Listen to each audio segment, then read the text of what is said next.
My name's Dan Bowling. When I was in my late 40s, I was head of human resources for a major global company.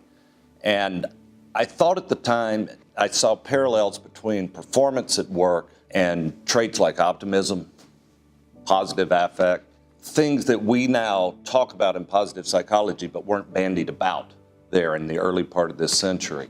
Took early retirement from the company when I was 50, applied to MAP a little bit as a flyer, got in, got my degree. I've been an assistant instructor with Marty since. I've done research through the Positive Psychology Center here, and it really has come to define my life. When I went to MAP and graduated, I thought I'd go back into the corporate world, be a consultant and work with major corporations, and I do some of that. I have a small consulting firm.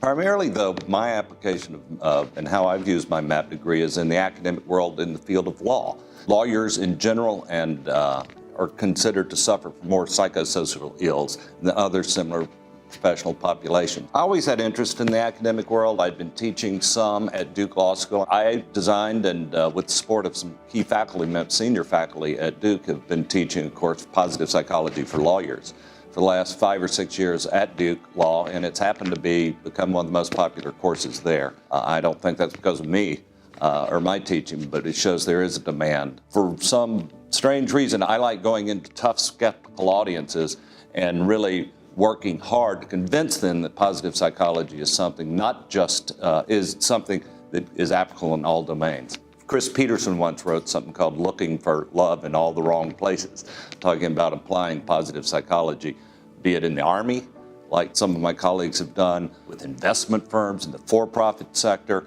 or in the law. I try not to think in real big, sweeping, grandiose terms about myself and whatever legacy I left.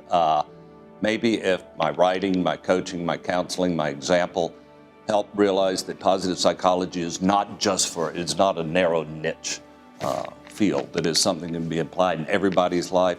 Maybe that's a little piece of making the world a better place.